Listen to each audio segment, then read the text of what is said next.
And we say it's about that time. Well, this is history in the making. We've on the R&B podcast, and it is good that we can all make it today. How is everyone doing this fine evening or afternoon or day? Good evening, all. Good to Okay. be back. I'm excited to get into the battle today. How y'all doing? Yeah, Yeah. I'm excited too. Yes. I wonder if we are. I mean, we before we into music news and stuff. What did you guys make? I would be honest. I did not think Jagged Edge was going to out beat 112. I was shocked that Jagged Edge is as popular as that. Um, but hey, we are. I mean, I know Lorena, you would better that Jagged Edge was going to be in this top 10. But Stevie, were you surprised that they beat 112? I Nope. was, I was shocked. Not at all. Yeah, but 112 had the hits. Yeah, Jagged Edge has the longevity. They've got the catalog, and they've been steady. But I the 112 were the more mainstream, and they had the bigger hits. So I was shocked that people. I mean, it was 2-1 that people preferred Jagged Edge. I think what you're forgetting is Jagged Edge were the last male vocal group of the 90s. They came out about 1999, and they moved very well into the early 2000s. Obviously, they had Sony, they had Jermaine Dupri behind them, So Def. They had a very strong run of albums. You know, some good club hits, some good ballads, radio ballads. You know, 112 were the same, Dru Hill were the same. But I think Jagged Edge just took that baton out of the 90s very well into the 2000s. We can discuss more on that Yeah, anyway. yeah. I mean, Lorena, you're a massive Jagged Edge fan. Why did you pick why did you think that um, they were actually going to be a lot more popular? Well, I was surprised that it was Dru Hill versus Jagged Edge. I thought it was going to be 112 versus Jagged Edge because they're Yeah, usually put like I agree. against each other. But I feel like Jagged Edge has been consistent with the music, and I feel like they have a lot of like diehard fans. But even though maybe like some of their later music isn't as mainstream as it was before, um, I just feel like they still have a big, like a very solid fan base. Yeah. What about you, Day? I was shocked because but she made a great point that I didn't know that people put 112 and Jagged Edge together. But now, when you listen to the discography of Dru Hill, you're like, can 112, handle this or what? But I was definitely shocked because when I think of Dru Hill, in like mainstream guy groups of like the 90s, I think of like Dru Hill, 112, Jodeci, like in the later 90s. And Stevie just mentioned that Jagged Edge came out like what, No, it's 1999. 97 actually. Their first album came out. Yeah, Okay, I'm just looking. Yeah, but yeah, I'm still shocked though, but I'm happy Dru Hill made the cut. yeah. Stevie, I mean, as I said, I mean, and Mike, welcome. I would say that like with Dru Hill, 112 had the the hits, the records that were pumping over. Well, and say I can only talk about being listening to them 97. So I was in the Midwest, and then I moved to LA. So on those radio stations, 112 were probably a lot more prominent, and even on MTV, sorry, MTV BET. Um, but Dru Hill has 10, sorry, Jagged Edge 10 albums. 10 albums. I mean, I think they just released their 11th one, sorry, 11 albums, which was, I think, a year ago. No, They this year. This year, so they've Year. released 11 albums. So that's some serious catalog. Dru Hill, on the other hand, they only did two albums as the original crew. They did a third one with I think it was a Scola joining them, and then they did they did a fourth one that was that Woody wasn't there. So it and then their sound changed after their second two albums. So it was almost like the label didn't back them. So, but they got enough big hits that I think if you think mainstream, if you're doing a poll, most people will know Dru Hill, maybe because of Cisco, than Jagged Edge. I almost compare them to like the second version, the second grade of Boyz II Men and Jodeci. You know, Jodeci were more of the community. Everyone loved Jodeci, but Boyz II Men made, had the bigger ballads and records that kind of crossed over. I just thought that the first album, I just thought they were Jodeci imposters. That's what this. I mean, the first album, it's a good album. It's a solid album, but it's very Jodeci sounding. And then after that, they just felt very gimmicky to me. I don't know, is it just me who thinks that? They just felt like a gimmick. Cisco became a caricature of himself with his hairdo and his dance moves and everything. But after the first album, I think the second album, they tried to go really big. But the albums just seem to fall off the edge of a cliff for me. They really do. Fall off the edge of a cliff. Okay. Like, what's going on here? You know what I mean? It's a bit. Okay. Well, I'm a bit harsh there. Well, I mean, just before. All right, let's go really hardcore here. Who connected? I'm not talking about like crossover hits or anything. Who connected more as a group with the black community in America? Was it Jagged Edge or Dru Hill? I thought it was Jagged Edge. Dru Hill. I would say Dru Hill. I would say it's Dru Hill. I think Jagged Edge was very southern. I mean, their sound, their stuff was very Atlanta, Dru Hill were very I mean, everybody. I mean, we're going to go through our songs, but from from Sleeping in My Bed, Tell Me, Never Make a Promise, all those ballads really were a lot more mainstream. As I said, two major albums had enough major hits, and they were on Def Jam. So there was a lot of money behind them, pushing them. It was just the fact that I don't know. I mean, Woody would say, for him is that, he started the group with Cisco when they were in secondary school or high school. And he said Cisco was just like that when they were in high school with the hair. And he was almost, people thought he was weird because he was just so eccentric.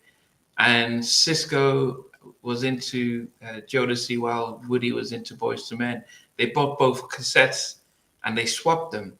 And they really built their sound on both groups before they recruited Nokia and Jazz. He's very flamboyant, isn't he? I mean, he has got a lot of he's got a lot of sellability, hasn't he? That's why he went solo as well. Yeah, but he was like that. As I said, if you think he was like that when he was about 14, so it's not an act. It's how he has always been. That sense of he's just he was doing other stuff. I think the reason why they broke, Woody left, was because they signed all their publishing away. And from Woody's point of view is that the only person who doesn't really sing in the group but knew the business was Nokia. And he, and they were writing songs together, but Nokia knew how to navigate that side. And so when they were selling all these albums and stuff, Woody wasn't seeing the checks, and he was getting pushed aside with the group that he started. So he left, went gospel, but Def Jam tried to sabotage that album, and so he came back. But he just said it was just too much. He just felt like I'd rather just work in a factory than put up with this. So, yes. So that's why he left. But I think Jagged Edge were just consistent. So if I'm looking at their sales here, Dru Hill had on Def Jam they had 3 albums on Def Jam. The first one went platinum. The second one, Enter the Dru, went double platinum. And the third one, Dru World Order, went gold. And then Dru Independence was released on Kedar Entertainment Group in 2010. But that was, that was 8 years after their third album. Whereas Jagged Edge, their first album went gold in '97. J.E. Heartbreak sold 2 million. Jagged Little Thrill sold 1 million. Hard went gold. But they still stayed on So So Def up till I'm just looking at it, up to 2007. And so they released 1, 2, 3, 4, 5, 6 albums with So So Def. So they, well, actually, 6 albums with them. So it looks as if they were able to stay consistent and put their stuff out. Yes. So we will go through the battles and the songs. Dio, welcome. J-Hard, welcome. But before we just get into that, music news, anything that's been out in the music industry news that anyone wants to share before, so people can sort of get into it? Anything? Yeah, I'll start a new. Well, I don't know how long she's been around, but Olivia Dean I would say she has a lot of jazz influences in her music. She's been making waves across the music scene. Her songs and new albums have been going platinum on every social media platform, and I believe she was just nominated for an award, I believe. And also, there has just been recent news of Alexander O'Neal, the creator of one of the most famous song Sunshine, being taken to the hospital. So prayers to Alex O'Neal. Yeah, goodness. I mean, I think Steve, he used to come to England quite a bit, performing in little venues, but he's been living in Manchester, my home city, for years. Okay, but he's had troubles with his health for quite a long time now. You know, extensive drug use, just age-related health issues. Sad, his voice is gone. He's living on past memories. I think he did his last tour. Was it last year? It was like the final goodbye. It's just so really sad. Listen, we just hope he makes a recovery and gets out of hospital. That's all we can say on that. Yeah, he's got a very, very supportive wife who has been supporting him and the elements of business and touring and his health. And so, if not, I mean, if you've seen his own song, he was open about his drug use and everything, but no one can take away that he was so classic, and he's quite popular, as I said, over here. Yes. Anyway, Ade, you've been busy. I believe you've been making the new Ted 3 movie or something, haven't you? Ted 3 comedy movie. What's going on? What's been going on? Where have you been? You left us. Hanging. Now you're back. No, Mike. I remember talking to Namdi. I was like, Namdi, I just really need a job right now. So I ended up getting about 2-3 of them and just trying to save, to move out, of course. And I recently did a TED Talk on African American music history, which I really had fun doing, and of course doing my favorite thing, preserving artists' legacies and giving artists their flowers. And yeah, just been very, very busy. Wow. But I'm back. Yeah. What about you, Lorraine? You're always on the pulse with new music. Have you got any recommendations for us? Oh, there is a song that I really enjoyed that came out. I don't know if I could pronounce his name properly. Ooh. I think it's El Mean. Oh, really yeah, I know what you're talking about. Yeah, he has a song that so the latest song he came out with was Cry Against the Wind. It's a really good song if you guys want to check it out. He spells his name Elmiene. Really good artist. I got that sent actually to my mailbox on Friday, and I didn't listen to it, so I need to check that out. Have you heard of this rather crazy artist? Is that Ghostface Killer's son? Yeah, Infinite Cold. It's be careful what I say, because we don't want to get bandingoed by YouTube. But it's definitely she, whatever you want to put that in, he, she. Fantastic rapper, really good rapper. The album covers, it's like something that's a lot of these new female artists. Why do they all look like they're coming out of a horror movie, like FK Twigs? And they all look like they're in a horror movie, don't they? I don't get it. But there's a track on here called Dad and I, talks about the issues with his dad and how his dad has abandoned him. But it's done in a very mid-90s hip-hop song, New Jack production way. It'll surprise a lot of you. I was like, whoa, this is really good. And sing, can really rap. The opening track, it's very dance, it's a good beat, good percussion, but very potty mouth, but the rapping's really strong. Olivia Dean, though, you're right. Olivia Dean's songwriting is unbelievable.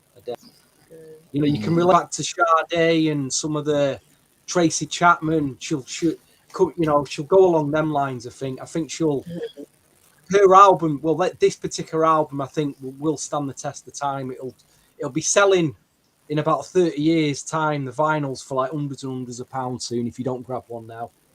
So I would grab an album now, get the vinyl, and just keep it, not play it. It'll be worth money soon. Okay. And Joseph, what's up? And last exit to Brooklyn. And yes, Joseph was right. Christopher Williams, a day you saw him in Nashville. How was he? How did he sound? Oh, yes. He was really good. He sounds the same. Like he has that voice has been kept intact. He's moving across the stage. Nice. You know, his outfits were really nice. He spoke about his upcoming project, which is like a spin-off from his character in New Jack City, which I'm very excited to see. And yeah, really great guy, really sweet, very smooth. And yeah, I think his new single, Good Enough, is really good too. So keep up with Chris. I would tell you guys, I was due to interview him, and 10 minutes before we're supposed to go live, I get an email from his publicist saying, "Oh, that we have to reschedule." That week was the week where Jaguar Wright went around saying, spreading those rumors, and so I was going to be the first person he was going to interview, and so I think there was a nervousness around, is this going to feed into that? And so he cancelled, and then I think 3 months later he was hospitalized. He was hospitalized and went into that coma and stuff. And then he came out, and I said, "Okay, well, are we ready to interview?" He said, "Okay, when he gets stuff happening." But what has happened is that he's gone from that time he was, just almost like doing little gigs here and there, so to now where he's got a lot of backing, and so all of a sudden it's like, no, it's not that the chances miss, but it's good to see that he's made this major comeback and he's got a lot of stuff happening. But if I look back at that email when it's like, Christopher we have to reschedule, and then that moment didn't come. Same thing with Keith Sweat, those moments. So if I was to tell you all the people that I had, the guy from Loose Ends, McIntosh, I can't remember his first name. Carl McIntosh. I was on Zoom, so I was getting ready to add him on to join in, and he dropped off and didn't come back. So I've had many of those incidences when over the past 5 years doing this stuff. That's what you got to put with with media, with radio, with YouTube interviews. The amount of times I've try to lock down radio interviews or waiting for the artist to call in live in and they don't. I know all about it now. Yeah, so you don't call and you're left hanging, and the listeners are like, you've just told the listeners, building them up to this interview, and then they don't bother calling in. You look a complete idiot. You're live on air, so I get it even worse, mate. So I know how you feel. So yeah, but I do wish Christopher well and Uptown Forever and stuff. All right. What's that guy called who used to do Video Soul? And Donnie Simpson. Yeah, until you reach the status of Donnie Simpson, mate, which you're nearly there now. You're about 75% there, mate. Once you reach the status, mate, you won't be getting any knockbacks. Don't worry. I think that's my wow moment, sitting down interviewing Donnie Simpson, and just listening to the guy just talk about all the stuff. So yeah, and it's glad to see he's back. But anyway, Jagged Edge, Dru Hill. I will say I listened to I think maybe listen to all their albums, all of Dru Hill's, their 4 albums. I think I listened to 8 of Jagged Edge's albums over the past week. Wow. Driving. Look, So I good mean, God. I didn't just get the hits and just say, let me just the best of and just listen to the hits. I went through and listened to the albums, and I must say that it was harder listening to Jagged Edge because it felt like they had a pocket and how they sang, and things were similar, and it was a lot of don't worry, Alice. She's not. He shouldn't treat you badly. I'm there for you, and it was very much that. And then I think with Dru Hill, there's a variance in their production, variance in their style of music. So it was easier. So when I'm driving to work in rush hour, it was easier to sort of move in between the Dru Hill songs. But I think Jagged Edge were just like that and like that. So, but because they've got so many albums and songs, it was easier to say, okay, I can pick stuff. But it was scattered. While Dru Hill concentrated on just 2 albums, their big tracks. Yes, and I think vocally, I think Dru Hill, the variety of Cisco, Jazz, and Woody taking different parts of the song, it was a little bit more. I felt a little bit more engaging. Did any of you have any other? It's just looking at me almost as if I was going to say something bad about her, Jagged Edge. No. I don't even know Jagged Edge had that many albums. This is new. Wow. Are they on Apple Music? Because that's what I use to listen to these albums. Are all 11 of them on Apple Music? Oh. Yeah, I downloaded. I downloaded a while back all of their albums. Let me even see. Let me even see how many I've got on my. Because I think that's I've got 11 albums here. No, was it? Well, 2 of them. I've got 9 albums here, and 2 of them are greatest hits. Remedy, the Baby Making Project, Jagged Edge, Hard, Jagged Little Thrill, J.E. Heartbreak, the Jagged Era. Yeah, so it was a lot of Jagged Edge to listen to. And Dru Hill was just their first 2. A third one was okay. Yes. Wow. And Max says the same with 112. Once you heard, he says once you've heard on Jagged Edge song, you've heard them all. So that's what one says. Yes. But anyway, so I put my top 12, so 6 from each group. I put them in a top 12, but I did have 4 honorable mentions from each. So in a way that I could just say, here's my top 10 Jagged Edge, here's my top 10 Dru Hill at the end of everything. Benson, how you doing? Good evening, sir. All right. So let me go into my list and see. Okay, anything else today just before I start you? So with the list, are we doing our top 12, from each one, or are we doing 6 and 6? Yeah, so it would be 6 from both groups, and then we're going to put them in order, which would be from 12 down to 1. Okay. Yes. Now, I will also say that there were 2 remixes, Let's Get Married and In My Bed. And I counted them as one song because I didn't feel it to be fair to just say, put the remixes as 2 separate songs. So I just counted them as just one song. But I didn't know we could do that. Oh well, it would be unfair to say the remix of "Let's Get Married" and then you put in the ballad version of it. No, you could put anyone. Okay, I get it. I didn't just want to put them both in because I just felt like, well, let's be fair. Like if I liked the up tempo one more, I would have put that higher if I wanted the ballad.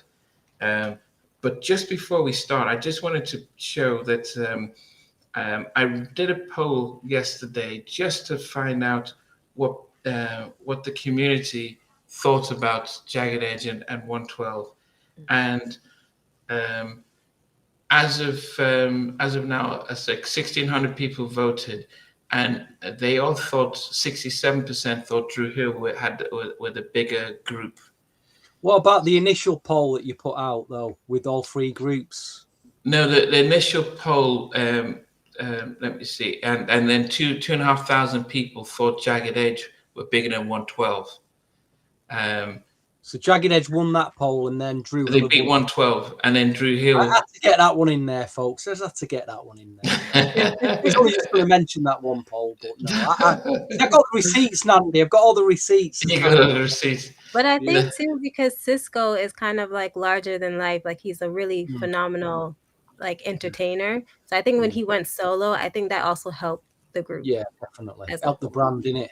Would have helped the brand. Yeah. I mean, to be fair, I have seen Dru Hill live, and they were very, very good.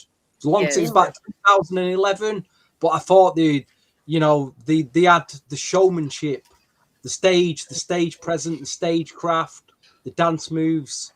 It was a really tight performance that they did. So I've got to give them credit there. They do work hard at the live last year. They still sound good. Yeah. And I also said, who had your favorite remix between Dru Hill and Jagged Edge? So Sleeping in My Bed and Let's Get Married. So there's only 600 votes, and I only did it 4 hours ago. But Dru Hill was 58% preferred Sleeping in My Bed over Let's Get Married. Yeah, it's a big remix. It's a very big remix. Oh, wow. So it's the remix. Peep the both of the songs, because Sleep in My Bed was the first one, and then Jermaine then did the remix to Let's Get Married. But I don't think it was as big as I think the Dru Hill song. I think the video and the twist at the end was like, wow, that got your attention. Then they did the remix of it, and I think, as I said, Def Jam, Def Soul were much better at pushing songs and getting it out there. All right, so we're gonna start, and number 12 for me, I still have it on my playlist. For those of you who want to know what I've been doing recently, is I put all the songs together on a playlist, and as I listen, I start to shift them around. So it is really raw. So I started with number 12 for me is a Jagged Edge song, and yes, very similar. I mean, the ones that I picked are the ones that sound slightly different than the rest of them, but it's He Can't Love You. And a lot of the songs were like that, like, yeah, he's not worth it, and Come to Me, and Don't Worry Lady. But the themes are very, and I'm sure that's why women love Jagged Edge, because it's always like, come on, don't worry, I'll take care of you kind of song. But He Can't Love You is He Can't Love You. Yeah. So that was my number 12. I liked it and stuff. I'm just saying to say that actually it was written by the Brian and Brandon Casey, and produced by Cox. Brian, is it Brian Michael Cox? Mm-hmm. Yeah. So he did a lot of work on the albums. So yeah. All right, sorry there. So, and guys, remember, Lorraine's a little under the weather, but she came out and says, I'm just going to be here to represent for Jagged Edge. So so at number 12, I have a song by Dru Hill. It was actually produced and written by Warren Campbell and Nokio, and I forgot how much I love this song. So when I was listening to the album and the song came on, like I knew all the lyrics. I had to put it on repeat for a little bit. So yeah, it's one of my favorite Dru Hill songs, and that is Angel. Wow. Oh, okay. I didn't know. Yeah, and that's from Enter the Dru album. It's such a good song. Okay. Yeah, that was a good one. All right. So, Stevie. If I'm really honest, I only know 3 Dru Hill tracks. To add another 3. What? I was really struggling. I bought all the CDs by Dru Hill. I bought them all. I've got all the Jagged Edge CDs. But I do remember the third one. There was one on the last album, that Dru Independence, that I played a lot on radio. So I'm just being honest. So I really struggled finding 6 Dru Hill tracks that I really like. So number 12, I'm going to start with Dru Hill. And I think this is from their debut 1996. To be fair, I did play this CD quite a bit back then, but I just couldn't remember it apart from the hits. But I've gone with Never Make a Promise at number 12, which is that the one that sounds like Babyface? Yeah. Babyface ballad. So, no, but it was actually written and produced by Dal Simmons. Yeah, that for obvious reasons stood out to me. And I thought that's a decent track. That is a solid track, solid mid-90s R&B. So that's at number 12. Okay. They have so many tracks. I mean, the stuff for Listen, Rush in the Hour. 90s was overloaded with male vocal R&B group, and I had so many favourites, and they just didn't. I didn't listen to 112 much either. They kind of I overlooked them. So it'd be good to go back to them, but I was all male vocaled out by 1996. I don't know. Okay. So, anyway, Dave, what did you get? Number 12. I have number 12, "Healing" from Jagged Edge from their J.E. Heartbreak album. Wow, interesting. That didn't make my list. I don't think I'm okay. Yeah, I got a feeling our lists are all going to be all over the place. Yeah. Just for the sheer number of songs and stuff. Well, I'm expecting everybody to have the same couple of Dru Hill tracks that I've got in mind that I know.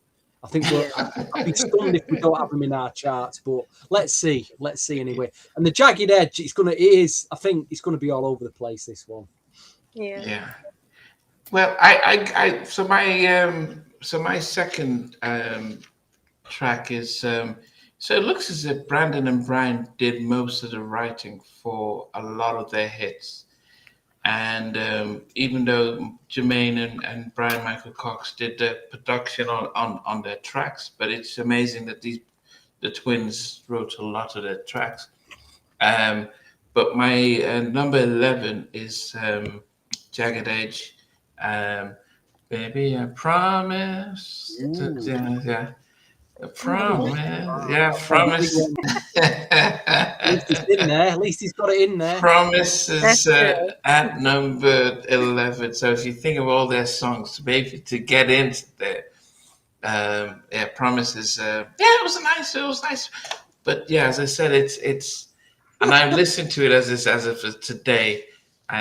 Yes, I don't try and remember. Oh, I remember what it was big like then. So, I got Joseph's put in "Walking Out of Heaven" at number 11, and Dio's put "Trade In" at number 12. Okay, good tracks, them. Good tracks. Yeah. So, what did you What do you have at number 11? Number 11, I have a song by Jagged Edge from their J.E. Heartbreak 2 album. And this song actually almost didn't make the album, but it's actually one of Jermaine Dupri's favorites from that album. So he convinced them to put it on, and it samples Al B. Sure's Naturally Mine. So it's the song called Love Come Down. Oh, okay. I forgot all about the album, Yeah. all about that track. Gosh, that would have been in my chart. Oh well. Yeah. Never mind. That's a good track. I can't believe that was their 8th studio album. Yeah. Too many albums. This is it. There's so many songs, so it was hard. But this is a song that I always go back to when listening to Jagged Edge, so I had to put it in there. Wow, great pick. Great pick. Goodness. Wow. Okay, Stevie. Number 11, I got probably one of the most Jodeci sounding Dru Hill tracks from there. Again, I'm sticking with that first album. From 1996, I got So Special. It's got a very Jodeci, Yeah. like Devontae. What was the other guys that they were? It might have been produced by the other guy. I forgot his name. The DJ was here, he'd tell me. But it's got that real deep cut R&B feel to it. But yeah, So Special from Dru Hill makes my number 11. Yeah, let me see. Yeah, because they you It was like something off Jodeci's second album on the ballads, that kind of style. So production was by Del Person, who That's did the one. That's the one. That's why Del Person. So he did Feel It. He did a lot of the not the Diary of a Madman. What's the Hotel and After Party? He did a lot of that. Guitar and everything. So I think he also did for the Whitehead Brothers 187 as well. So he didn't. Well, Kenny did the production, but he added to it. So that's why it has that sort of Jodeci sound as well. So yes, I was listening to that and I was saying this was, if you were thinking about the Jodeci ripoff, that was as close as you can get. But they didn't release it as a single, so that was a smart move. All right, today. For my number 11, I have "Can I Get With You," Jagged Edge from their J.E. Heartbreak album. Yes. It's got the Michael McDonald sample in it. Can I get with you? It sounds much like what Steve is singing. So don't, if you're like thinking like, well, I don't, okay, yeah, don't worry. He's always singing off tune. But a man with so much knowledge about music, when he comes to singing, I'm just tone deaf. I mean, actually, this afternoon I've been practicing. Fabio Jackson on IG, the fake MJ. I've been practicing his audition for the Michael Jackson. You know when he does this, when he sings Butterflies and he's going, all you got to do is answer my call. I've been practicing that all day. Yeah, Fabio Jackson's audition. He's on TMZ now. He's goodness, fake Michael's already. It's answer my call. He sounds as bad as me. He really does. Oh goodness. Okay. Top 10 now. So number 10 for me is who did this one? Because I always like to see Darryl Simmons again did the writing and production like this, and Woody said that he had the best popcorn, and Darryl says yes that he in his studio he had this amazing popcorn machine, and so people remember when you work with Darryl Simmons, you eat some amazing popcorn. But it is their own version of Promise, and it's Never Make a Promise. I just thought it was, and I think this is what I said, is that they diversified their sounds enough to be able to showcase their vocals. And I think sometimes if you have a safe formula like with with Jagged Edge having Jermaine Dupri, Brian Michael Cox doing 90% of the production, you will then... They can run out of ideas. It'll be the same. But if they had gone different sounds, I think it would have helped them move. But Never Make a Promise, written by Darryl Simmons. Wow. 10. I thought you'd have had that a lot higher up, Namdi, I'll be honest. Well, yeah. If it was just a Dru Hill sort of battle, it would have been a little bit higher. But because there's some other ones that I put up here. Yeah. Okay. I mean, what did you have as your number 10? Number 10, I have another Jagged Edge track. It's one of their more popular songs. It's He Can't Love You from the Heartbreak.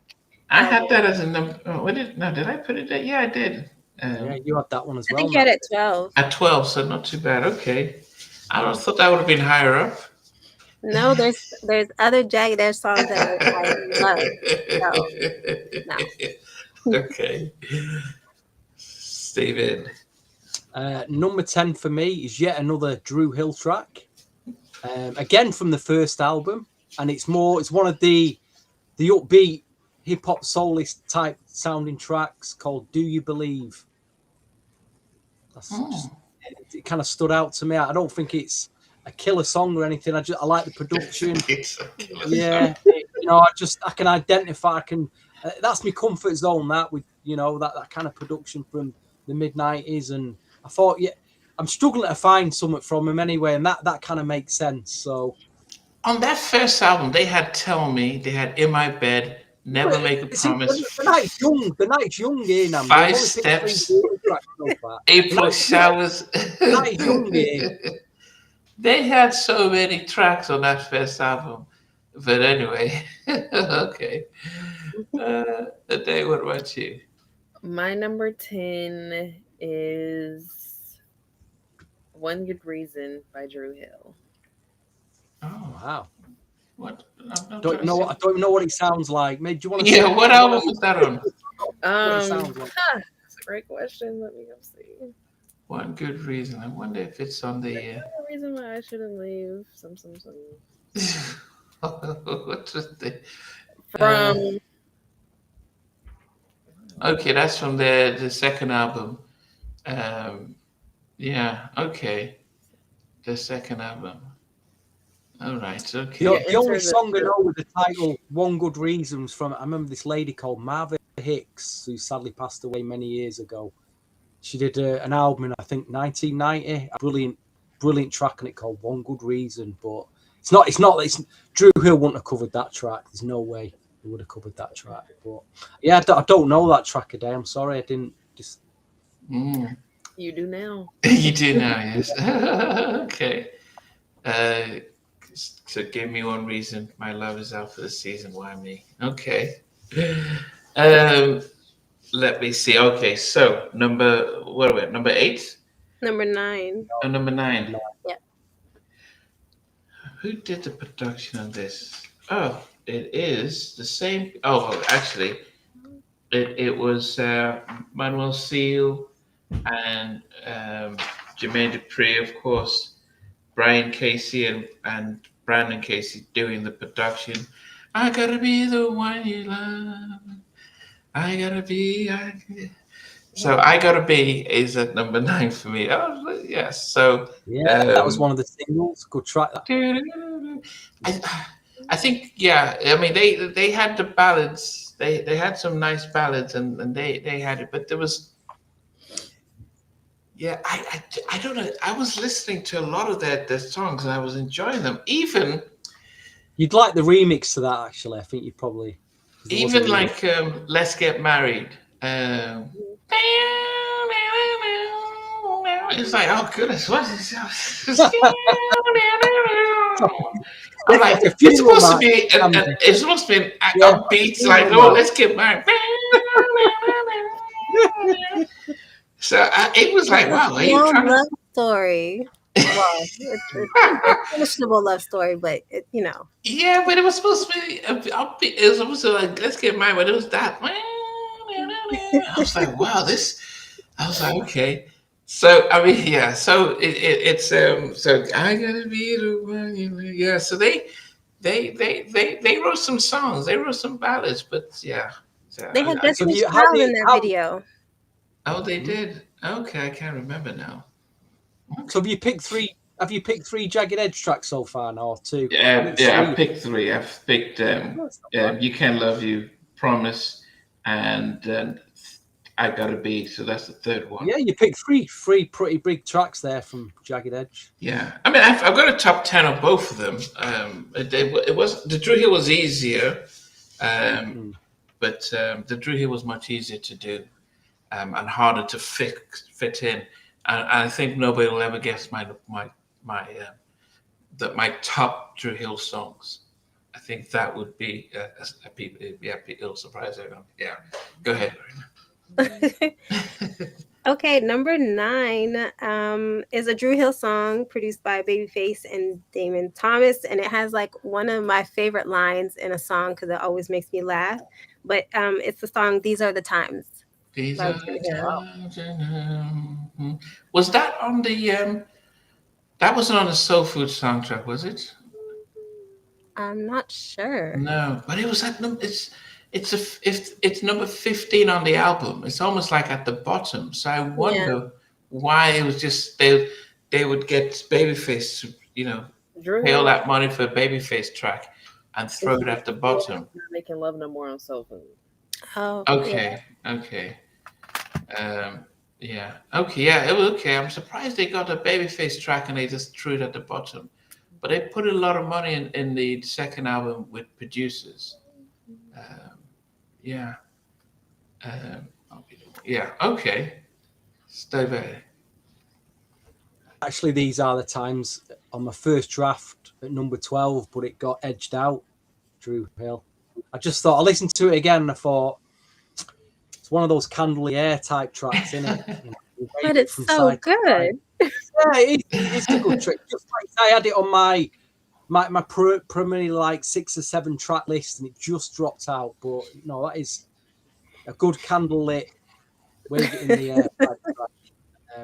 But I'm going to get to number 9, and no surprises, I've got another Dru. So that's 4 in a row from their final album, Dru Independence. This is the track that I played a lot on radio. I think it was produced by Brian Michael Cox. I really, really liked his production. And there's a little track buried away on there called Remain Silent, which I think is a bit of a gem if you just go back and listen to it. Again, it's a real deep cut, real deep R&B cut called Remain Silent. Probably nobody else has picked, but I enjoy playing it on the radio as a new release. And I do remember that. So it made my number 9 for old Dru Hill. Stevie, your Dru Hill sounds just... It's out at the same time as... Do you remember the group Day... What were they called? Day 26? Day 26. Because they had an album out with Brian Michael Cox productions on it, which just blew me away at the time. So it reminded me of that, really. So, yeah. I like Day 26 as well. I enjoyed them. It's some really good albums. Was they making the band? Or was it Diddy's band? Yeah, that was them. Yeah. Do you know, they actually came down one night to the radio station at about 11 o'clock on a Saturday night.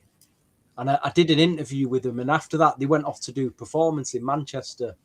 But they were top bunch of guys, really top. I couldn't believe they turned up. They turned up to this tiny little community radio station in Manchester. What a great. Shame it wasn't Jagged Edge, you know what I mean? I'll take Day 26, I'll take them. Why not, eh? Okay, Dave, what about you? My number 9 is Let's Get Married, both versions. I like both of them. Wow, at number 9, that's quite low. Okay. That was their. I would think that if I'm not mistaken, I would think that would be their highest charting song for Jagged Edge. I would think. Maybe that, or where the party's at. Good point. Let me take a look at their singles here. Let's Get Married was number 1 on the R&B charts, but it was number 11 on the Billboard 100. Where the Party At with Nelly was number 3 on the Billboard 100. So yes, that was their biggest track. But Walk Out of Heaven was number 6 on the Billboard charts, but it didn't get to. They didn't get to number 1 on the R&B charts. So the Billboard 100 is like, if it is, it was No Diggity was number 1 for 4 weeks, knocked the Macarena off. So that shows how big it was. But yeah, Where Did Party At? Nelly was that Nelly was massive. So you almost think, when I remember that song, I used to think, I thought it was a Nelly track. I think Nelly, because he was more prominent in the stuff I felt. But anyway, it was a track. All right. So number 8 for me is, so this was number 8. I think this is another, it's strange that I'm picking a lot of songs by Dal Simmons, but I want to be 100% sure that he is the one that did this one. It's not on my list here. Well, it is from this second album, and it was, let me see if it's here. No, I can't see it here. Just want to check. Maybe it's from their first album then, but it's from their debut album. And let me see. I can't even find it. But anyway, maybe it's from the Soul Food soundtrack. But it is "We're Not Making Love No More." I think the only thing I didn't like about is when Cisco puts his name in it, But I loved how they vocally are on the track. Always freezing on. Oh, what? Who's freezing? Was I freezing? Did I freeze? Who froze? Was it me? Okay, freezing? am I not back? No, I just got a. Yeah. Okay. Or did I ever leave? That's the question. You didn't Okay. leave. You just sort of like. You were just a delay. Didn't quite get what you said. That was all. Yeah. Okay. So "We're Not Making Love." I can't remember where I got where that is from. Which album? But yeah, "We're Not Making Love." That is "Not Making Love." The Soul Food soundtrack. Maybe that's why it's not on their Soul Food soundtrack, and maybe it was. And I got that from their hits. But yes, "We're Not Making Love." Oh, thanks for that, Marco. Soul Food soundtrack. That's a Babyface track. Probably why it just sounds so good, and that's why I keep saying with Dru Hill was they used different producers, that really stretched their sound, and so "We're Not Making Love" at number 8 for me. Yeah, no one. Yes, yeah. I don't think did Jagged Edge do any soundtracks. Oop. Did you? Yeah, did they were on feature the. any? They were on one. I forgot his name. The guy's got a gun in the. What's it called? Not in Too Deep. It was somewhere. It's a late 90s, early 2000s soundtrack on. Blue Hill Avenue. No. No. See, we're scratching our heads there. Ellie. No. They were on Yeah. one. They were on one. Big one. I mean, Dru Hill were on Rush Hour 1, 2, and 3, and they were on Soul Food. So they made hits. Okay. It might have But been anyway. in Too Deep. It might have been in Too Deep. Too deep? Yeah. Okay. Too I'm just saying, they just had the variety. Oh, barbershops. They were in the they had barbershop too. Oh, with Trade It All, or I think Trade It All, or I Need a Girl, one of those. Oh, okay. Well, I guess the thing is that I was just saying that Key to the Range was on the soundtrack. Keys to the Range. Oh, Keys to the Range. Okay. That was on a soundtrack. Okay. Keys to the Range. Songs by Dru Hill.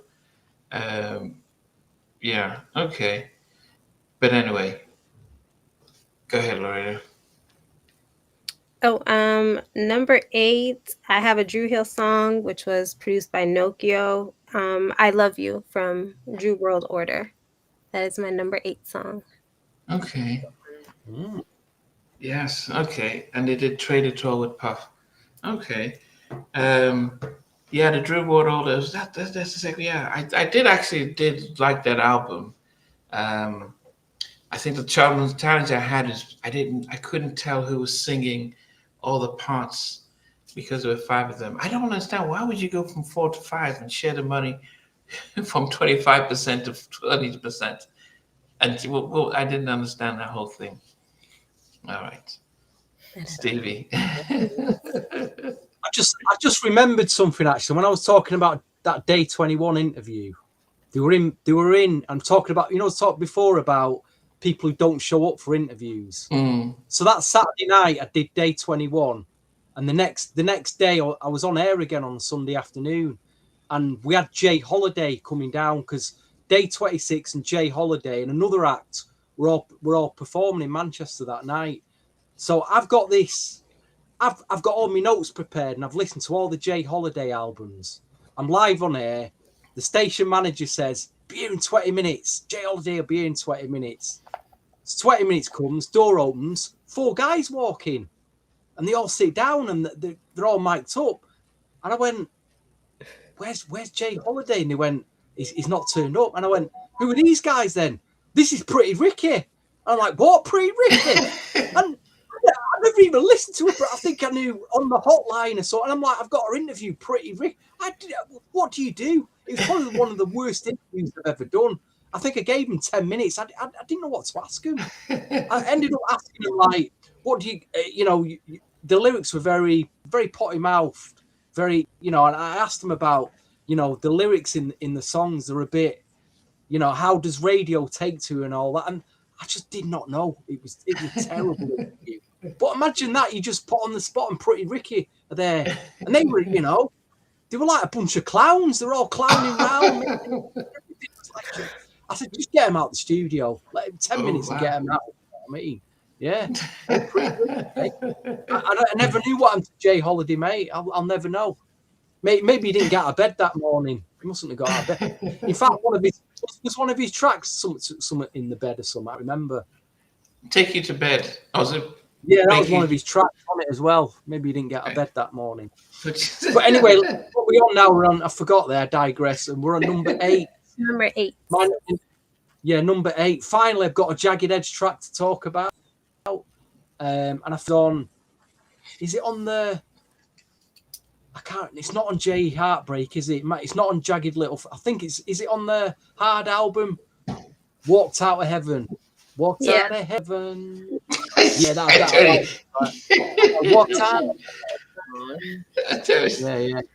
So don't rely on Stevie to try and remember the track.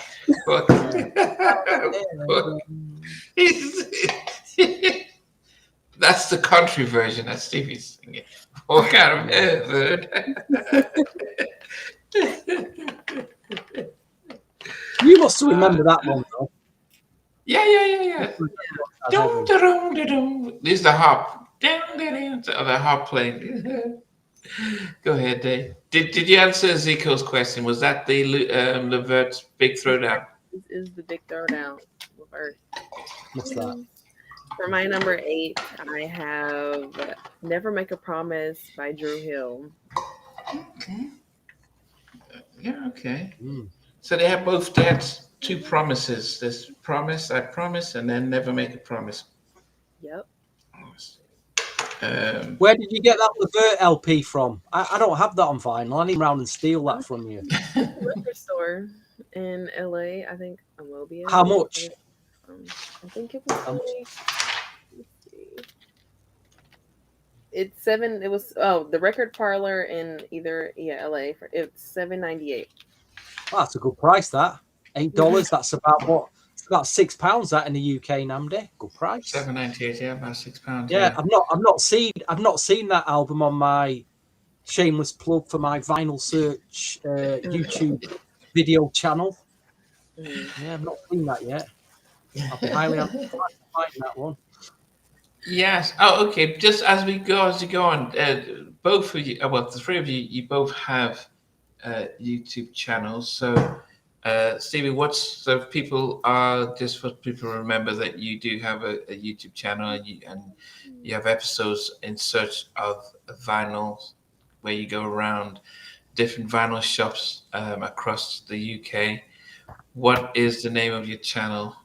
It's just Stevie Street _ And a big shout, I think Jez is tuned in tonight. Big shout to Jez who sourced the Blackstreet album. He sourced the Blackstreet LP out for me. What a guy. So thank you. Big thanks for that, sir. Blackstreet. Okay. But yesterday I went to a record fair. You'll see that video sometime in a few weeks. I went and had a nice big record fair and found some great albums, Probably left me bankrupt for the month, but I had a good time. Took all the money. And then you also mentioned that you saw somebody recognize you. Can you tell that story? Oh, yes. On Friday when I left work, I went in you call it in America, don't you call them thrift stores? Over here they call them charity stores, charity shops. So I'm in this charity shop looking through some old vinyl and some really old bloke. And I shouldn't say old bloke because I'm old myself. Me and Andy are getting on now. But he's older than me anyway. Say that. He comes up and are you Steve? I went, yeah, I recognise you. I've been watching your videos. I thought, wow, I'm becoming YouTube famous. I've been watching your... Do you know what he said to me? He said, I can't stand all that rubbish you buy. But I said, oh, that's what he said. I don't like all that rubbish you buy, but I like your videos. So, cheers, mate. Thanks for that. Yeah. So if you guys are into vinyls and old school music and stuff like that, If you're watching, sir, thank you. Nice to meet you. I can't remember his name though. Lorraine, what about you? Your channel and what we should expect? Yes, so I have my podcast, which is Total R&B. We are on a small break, but I will be coming back December 16th with a new episode. Wow. So yeah, I'm excited. Getting my channel together because I know you guys got me together in the chat last time. So everything's coming together. But yeah, Total R&B. We're on all DSPs where you could listen to podcasts, and then we also have our YouTube channel. And you don't have a lot of focus on indie and new up and coming R&B artists across North America. Yes, so a lot of it is up and coming artists, new artists. So if you're looking to, get to know some of the new artists that are coming about across North America, definitely check out my past episodes. There's a lot of great singers that are putting out really good R&B music. So definitely check it out. And then also maybe in the new year we could all jump on your channel live, Lorraine. We could all jump on. I would love that. Yeah, talk about some new artists or something. Yes. Yeah, we'll all do that. We'll all gate crash. But you've also started doing polls, daily polls. How are you finding that? It's fun just to see everyone's reactions. A lot of times, like if they don't like the choices in the poll, they put their own. But it's really cool to see what people like and their opinions and how they come up with like the reason that they chose whoever was in the poll or to answer the question. So it's been really fun. I like it. Yeah, and I know Mac is because he loves a poll, and so I've seen him. Yes, and I look forward to it because he always like breaks down his response. So I always look forward to like seeing what his answer is and his breakdown, how his mind works to get there. Yeah, yeah. So I am actually because who is that? Virgo Forever said to put the. I put Total R&B Podcast first, and I put Stevie. Ade, what about your channel and what can we expect? We got there. My channel is Addie's Diary on YouTube and TikTok, and then on Instagram, it's also Addie's Diary, but my entertainment page on Instagram is my name, Ade Lane. I would say I'm more active on TikTok and Instagram than I am YouTube, because YouTube is like where I do the interviews. But speaking of people noticing us, y'all, Christopher Williams knew who I was. Oh, wow. He knew who I was. Wow. Yeah, that was insane. And thank you. Did he call you out? Did he at the show or? It was when I was meeting him. I was like, hey, I just did a TED Talk and I didn't mention you. He's like, wait, you're the girl from Instagram. I love your page. Thank you. Thank you. You never know who's watching. Literally. Yes. So, yes. So I've put the 3 pages, both Stevie Street, Total R&B, and Ade's Diary on YouTube. But I'm sure if you go, you can also connect to the 3 of them on IG and TikTok as well. All right. I've now forgotten where we were. Who was 7? next? Number 7. 7. Yes. Yes. Okay. Well, Ade had promised. You had a promise, didn't you, Ade? Kind of got lost in all the chat. I said never make a promise. Never make a promise. Yes. Back to Dru Hill at number 7, and this was a song that we found out one person who sang it and was taken off of it, but we didn't realize until it was mentioned, and Aaron Hall was the first person to sing on this track. But if you listen to his version, it feels as if he was trying to strangle somebody. And then they gave the song to Dave Hollister, and they said he slayed it. But business is business. They were like, you can sing it, we're going to take all the money. And he was like, yeah, no, I've already done that once, so I'm not going to do it again. And so they picked on these 4 new kids who had no idea about the music industry and got them to sing it and took out all their money. And it's Tell Me by Dru Hill. This was their first single. They flew in to audition for Hiram Hicks at Island Def Jam. And Woody said that while they were singing their own songs, Hiram Hicks was sitting back there and singing Tell Me as they were singing Tell Me. And then he just said, okay, maybe get them on the track. And he called Stanley Brown, who was mixing Dave Hollister's version of Tell Me, getting ready to put it out. And he says, nope, I'm going to send these guys that have just came from Baltimore, get them to sing it. They sang it that night, mixed it that night, and it was put out on the album. Wow. And so that's Dave Hollister. Yeah, Dave. But he'd been around the music business long enough to know Tam Lewis is the same way, that you just don't sign any contract, because what Woody says is that you get famous but broke, and that's not a good place to be, where everyone knows who you are but you have no money, So Tell Me, the ad from Dru Hill is at number 7. Wow, I thought that'd have been a bit higher up for you there, Namdi. I'll be honest. Hey, I've got some. Top six were some nice.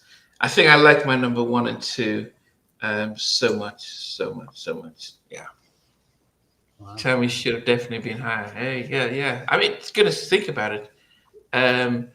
So just says Aaron Hall and Dave Hollister's version of Tell Me on YouTube. Stevie, you sent me the YouTube clip. I think Alex, my good friend Alex, was the one who posted it on his page.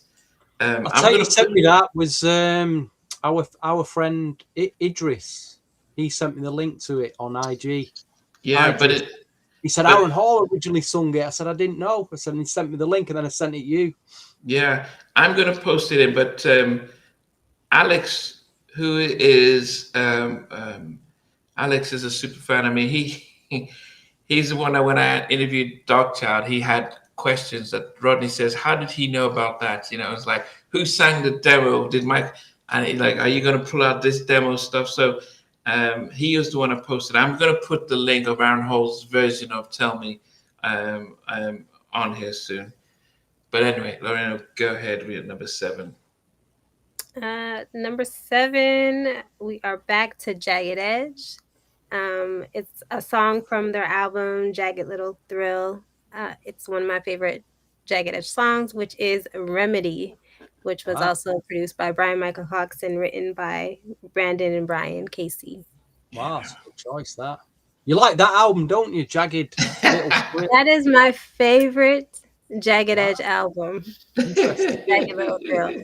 Honestly, I could pick like 6 songs from that album that I think are just amazing. But yeah, you did tell me that when I was saying that, man, I was falling asleep, and you said, "Yeah, but go into this album, check it out." I was like, "Okay, I'll give it a try." You're like, I don't think so.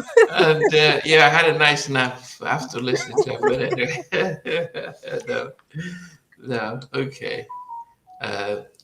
Let me see. Okay, Stevie. But as Stevie's doing, I am about to put the link for the Aaron Hall, and it is Alex Clark, who he knows all the ins and outs of everything. But it is there for anyone that wants to listen to it. All right, Stevie. Yeah, listen to it after the podcast. Yeah, no. Anyway, number 7 for me is my second Jagged Edge track of the evening, and it's Promise at number 7. The promise, I Baby, I promise. promise. Yeah, okay. And we start going. It sounds like a remix. Again. It's just Hey, I'll tell you something, guys. A bit of advice: never make a promise to a lady that you can't keep, because I'll tell you what, it'll bite you back big time. You promised me. Yeah, men, we've all heard that, haven't we? You promised me. Oh no, fall asleep again. You know what I mean? You've all heard that one, guys. We've all fell in that trap.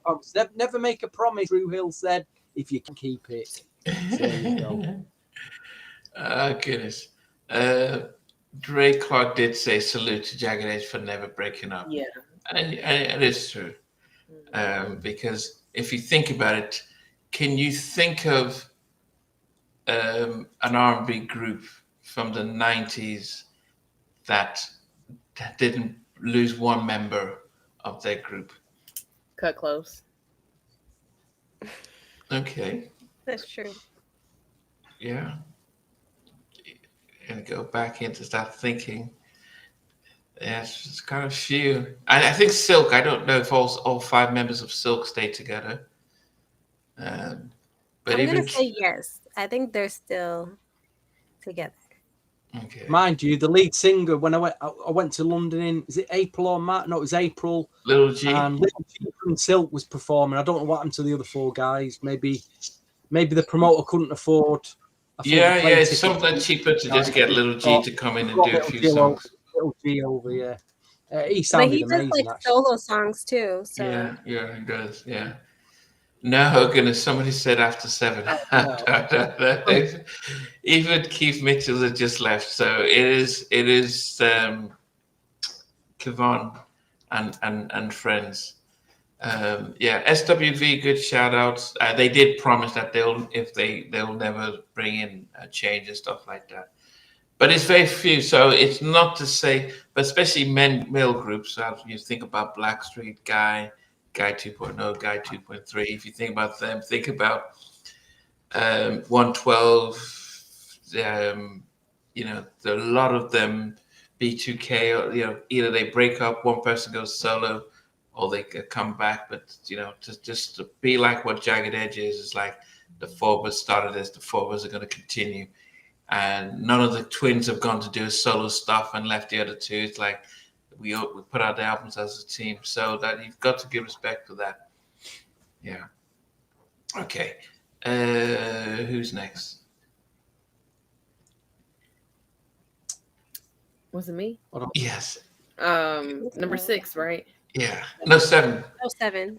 For 7, I have Dru Hill. We're not making love no more. Okay. We're not making love no more. Don't do it. We're not making love no more. Yes, Stevie does this. Okay. Yeah, okay. At least it's in there. The number 6. Okay. Now, as I said, top 5. What is the answer number to 7. that That was number dilemma? 7. What is the answer to the dilemma, guys? We're not making love. What do? You talk to her about it, or do you just get rid of her? I mean, which what do you do? Okay, said Wingo has another group, but he's still a bit, not that I know of, but the fact that there's still 11, 12 albums deep and they're on tour right now. I think it's with one of the guys from 112. I just don't know which one. I think it's Q. Okay. Someone else. Because Q was originally in Jagged before he got into all right, so number 6 for me is a song that I when I hear it, I think it, and maybe this is the thing, they did the track with this big artist, and I think he had just come up with Country Grammar and other things. So it is Where the Party At, featuring Nelly. Wow, number 6. I didn't think it was it's because it was different. It was as I said, it was a departure from their from their ballads, and it showed a different side to them. I wish they had given them more up-tempo tracks. I wish they had seen that and followed that formula, but they didn't, sadly. But it is, their biggest single to date, and that's with Nelly. So Jagged Edge, where the party at. What do you think of Nelly the rapper? Did you like a bit of Nelly? Yeah, he's fine. Yeah. I think at the time I wasn't a big when he came out. I think that his country grammar, the let's get it down, that sort of stuff was very familiar to a pop white audience. So it sounded like stuff they sang in the playgrounds. So they warmed to that, and so that's where he became bigger than he really probably should have at that time. So he was more of a, he was one of the, I won't say the first, but he was a big pop crossover at the time. Big on MTV, so not just R&B, and so anything he touched was gold. But yeah, I mean, he made his mark. He was different than what was out there and put St. Louis on the map. A different style, Midwest. Yeah. Y'all should have thrown 112 in the mix. Hey, we tried to, but most people wanted Jagged Edge over 112 by 3-1. Yeah. All right. So my number 6 is Jagged Edge, Where the Party's At, featuring Nelly, their biggest selling single and highest placed single at the time. Oh, I hate all the Nelly songs everyone likes. Okay. Lorena, go ahead. What is your number 6?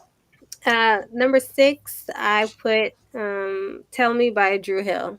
Okay. Wow. You put it pretty high up as well. I'm surprised. Yeah, no, there's a lot of Dru Hill songs up there. Dru Hill makes really good songs. See, I am not a hater, okay? Yeah. Y'all were killing me in the chat. No. I mean, see, I took the flack for saying that I gave Brandy's Full Moon a 6, and I almost got crucified for that. But anyway, yeah. No, you did prefer Jagged over, yeah. But that's why there's a surprise when you. Dru Hill has really their singles, they did really well putting out their singles and marketing and all that stuff. Their first 2 albums are done really, really well. So there's great tracks from those 2 albums. So yeah.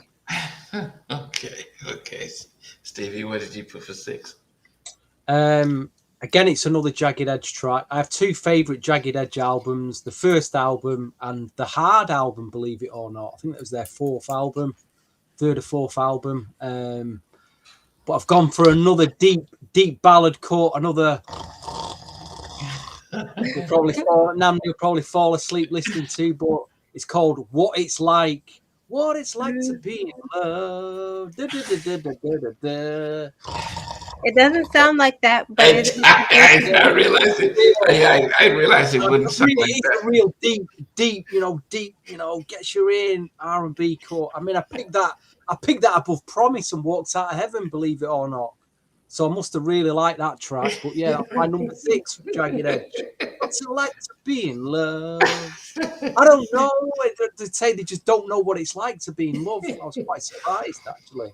He's doing the AI version of the song as an old white drunk man or something like that. What's it like to be in love? Kenny Rogers version of the song.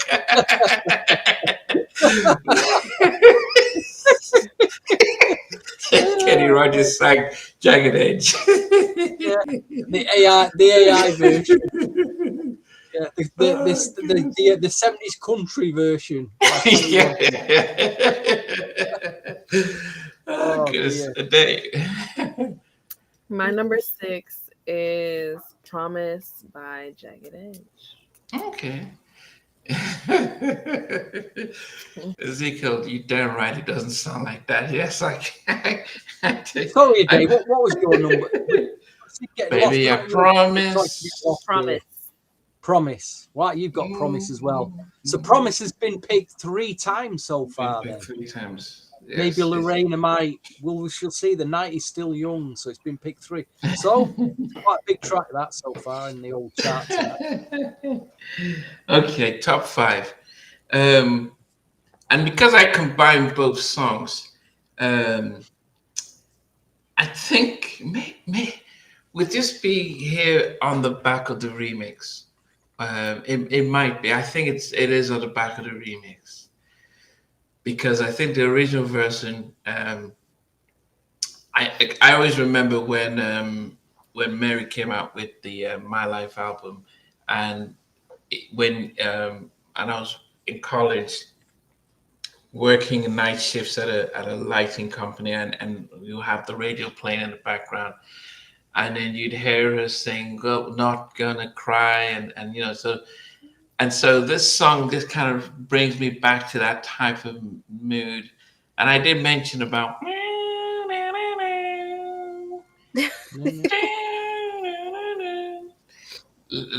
and it's "Let's Get Married." Wow. As serious as it is, original or remix, Namdi? I actually do have the original in there.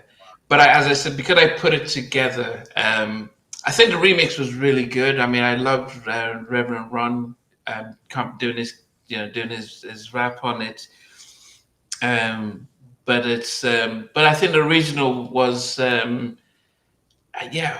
think it's only now that I'm listening to that. I'm thinking, wow, why did they slow it down? And it sounds sad instead of being a, maybe they try to get an altar walk, for the bride. As the doors open, as he comes in and he walks down the altar. Maybe it was for that. I don't know. Yeah, maybe so. But a beautiful song, beautiful delivery. As I said on my list, it's the ballad, the original version. Yes, "Let's Get Married" by Jagged Edge makes that number 5 for me. Wow. Oh yeah, it was Fredo Starr. That was Brandy's boyfriend out in Moesha in it. But he's also, was it Onyx? Yes, he was an Onyx. Yes. Oh, yeah. Yes, he was an Onyx. Yes. Yeah. Goodness, man, I miss the 90s. It movies, film, TV shows. You had stuff like Martin. You had the the Boys in the Hood, Don't Be a Menace. You had oh goodness, you had all the gangster movies like Menace to Society and stuff, and then you had the love stories like Jason's Lyric and Poetic Justice and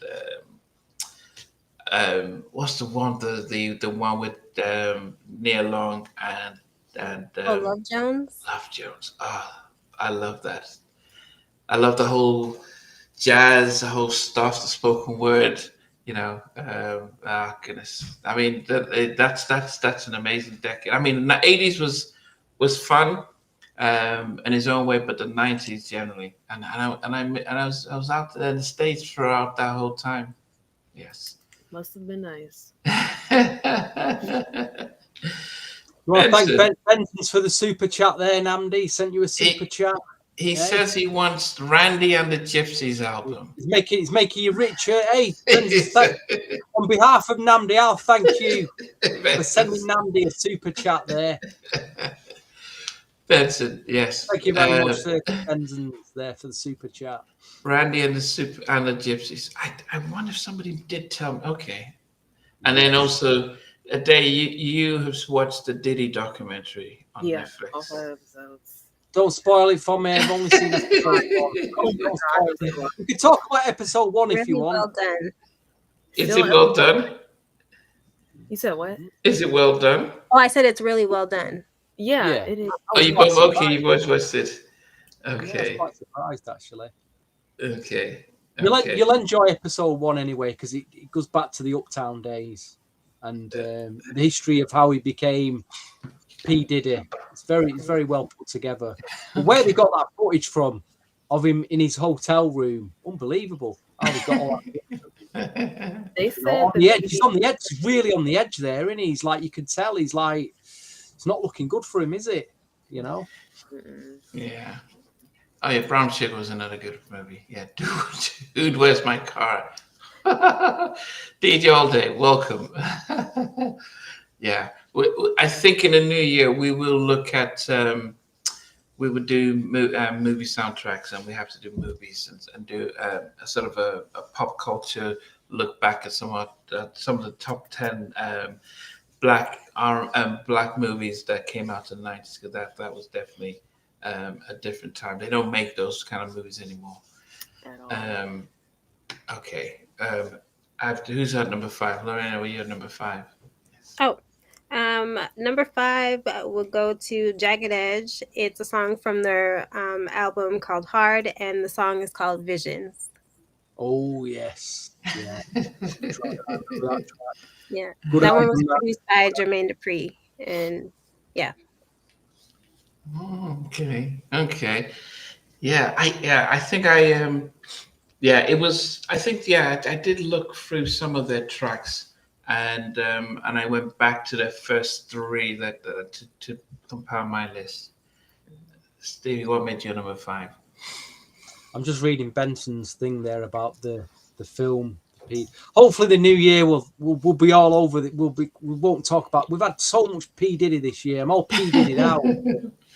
Yeah, it was sold, was it? Footage was sold. Interesting, because they didn't pay. Anyway, number 5 is yet another Jagged Edge track. So this is like 1, 2, 3. This is my 4th Jagged Edge pick, believe it or not.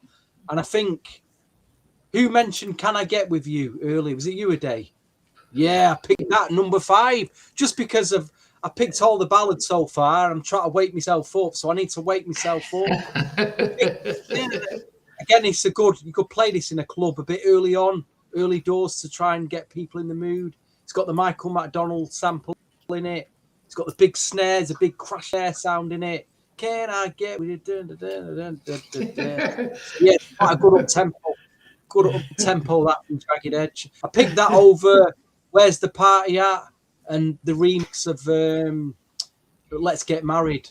You know, maybe heard them too many times in a club, but Can I Get With You's a solid R&B track for me. Solid club jam. That's made my number 5 anyway.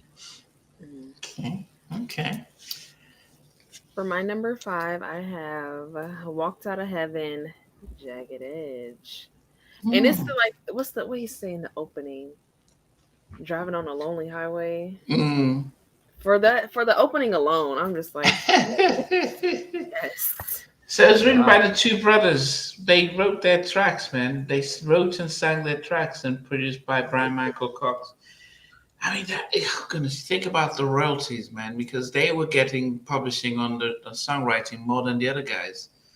So it didn't sound fair, and the other guys weren't singing as much. So I wanted some more variety. But if they were the songwriters, if they were the leads with it, that's the harp. Ding, da-dum, da-dum, being plucked. So it does give you this heavenly sound with the harp, plucking the harp and stuff. But that's a nice production, Brian Michael Cox. Okay.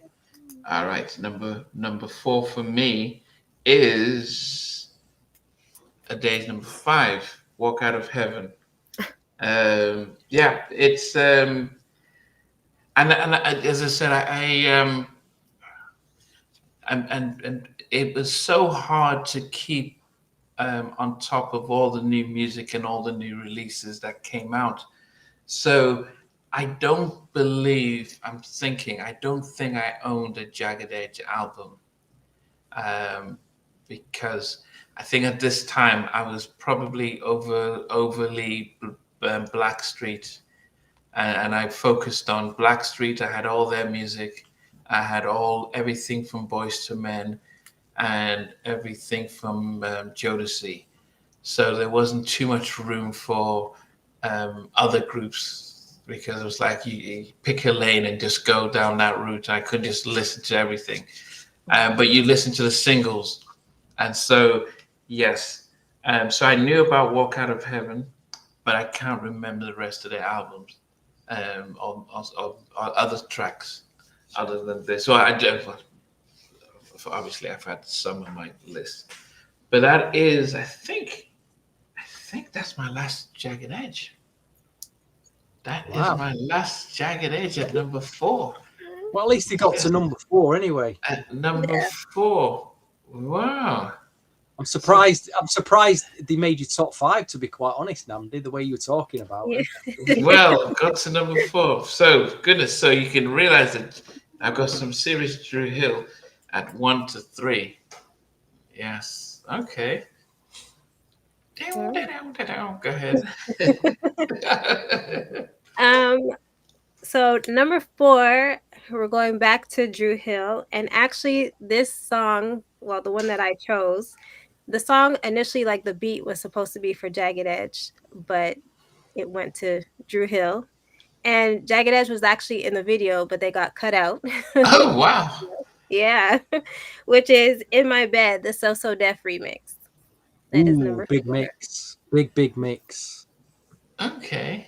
I didn't realize they were in the video. Well, they didn't make the final cut. They got cut out, but they were in the video. They were wearing like the same shirts as Jermaine Dupri and the Brat. They had like the So Def shirts. So yeah, they were there, but they didn't make the final cut. Okay. Yeah, I mean, listen to JD saying that. Look, he was just asked to do a remix, and he did that.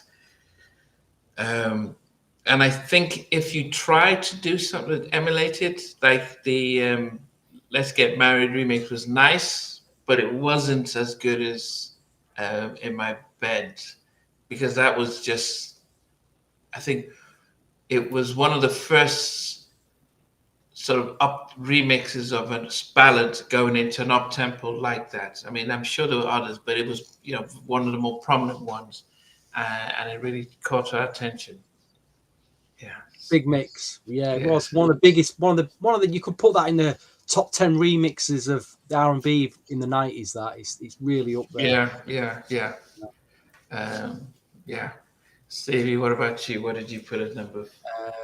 I picked. This is my 5th Jagged Edge pick, believe it or not, at number 4. Initially, I had this at number 1, but I've moved it back to number 4. It's from Jagged Edge's first album. It's a killer track. This. Is this the best track on that first? I don't know. It's the other track as well. But I picked Ready and Willing from the first album. Ready and Willing against another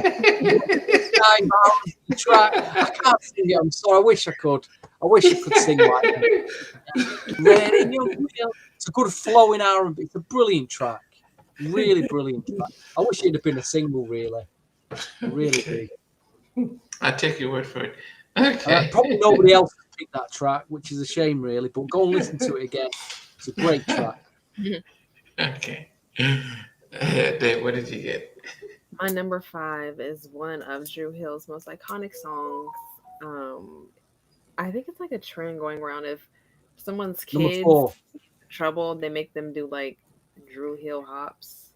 And I have Tell Me for number 5. Tell me. And it's a good thing when you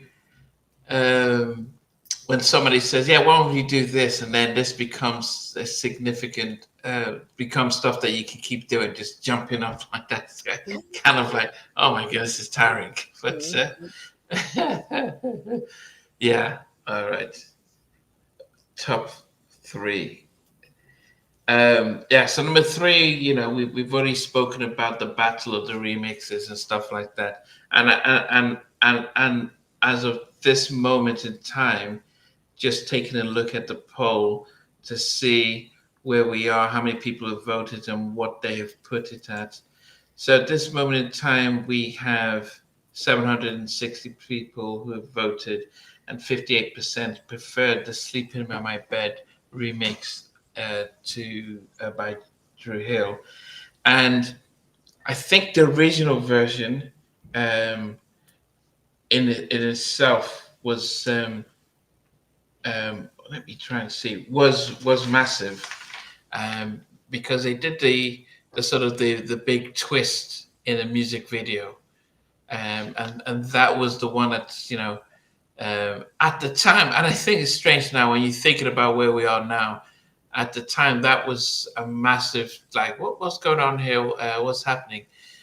Probably won't make it. People won't even notice it now. But it was produced by Daryl Simmons. Written by, I don't know who Raphael Brown is and Ralph Stacey, but Daryl Simmons did the co-writing and production on that, and so that was massive hit and stuff, because in the video she was looking at somebody else, another guy.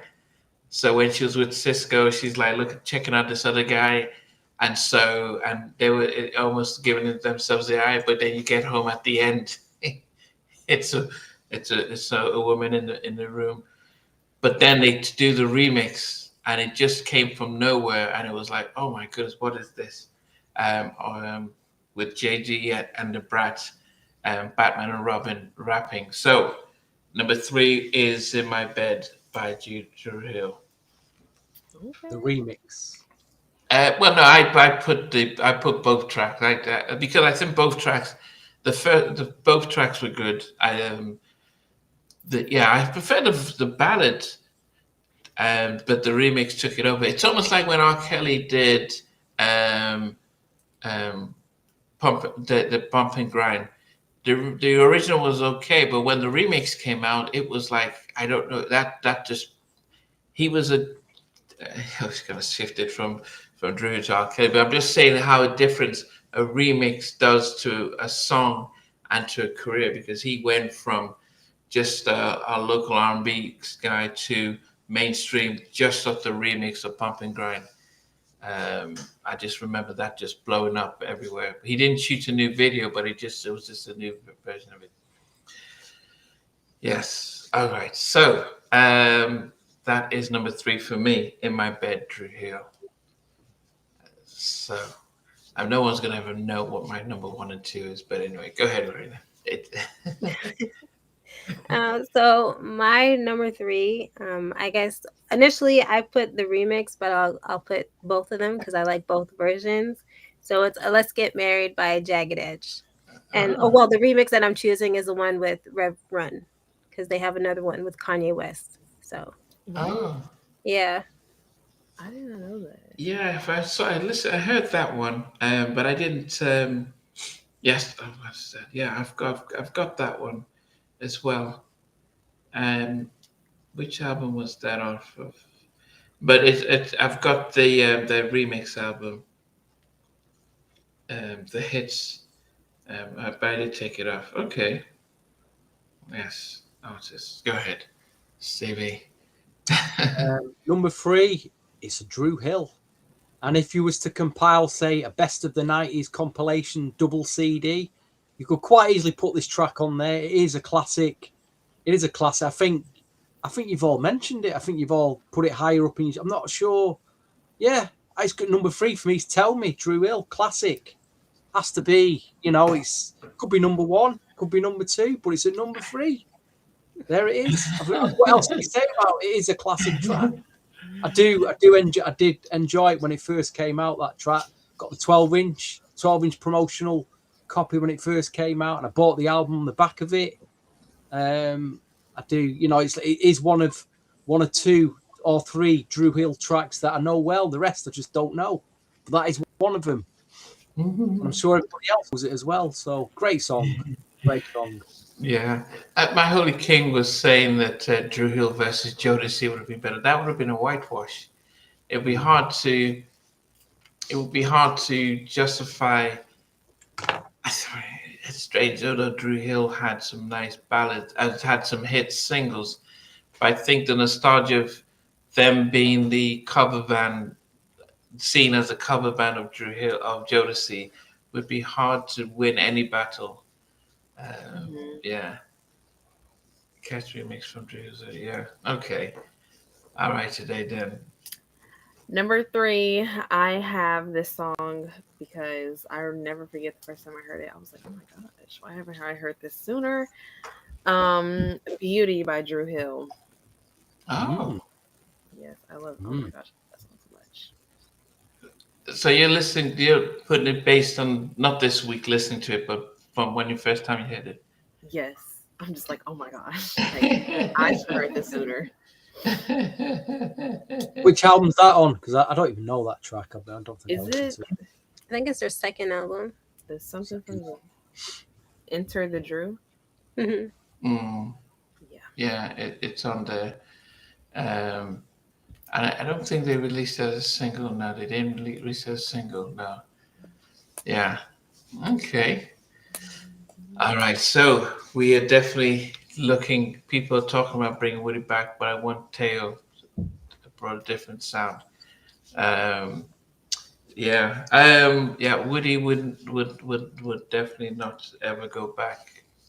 They yeah. So number 2 for me is a song. Let me see, where am I at? I need to get back to my playlist, versus playlist, just to be 100% sure. Yeah, it's a song off of let me make sure I get the right album here. I think it's in the second album, Enter the Dru, and I was gonna say this was my almost like my Michael Jackson song from Dru Hill. It is a storytelling. It's almost like and I said it. I just felt like this is one of those things, like when Michael sings a song and he's trying to tell a story, like Little Susie, or he's trying to almost visualize something. And this was a story in a story that was acted out, and it is Holding You. I don't know if anyone knows the song. No. Oh, yes, I can do that. Holding You. What So was it on? it was on Enter the Dru. It was the second album, Enter the Dru. Was it a Candle in the Air type track? No. Yeah, Holding You. It was no. It was yeah. Let me see if I'm sure I can play a little bit about it and.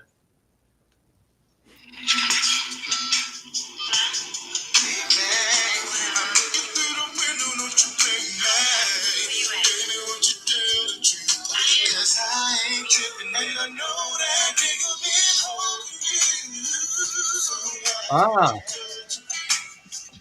Never heard it.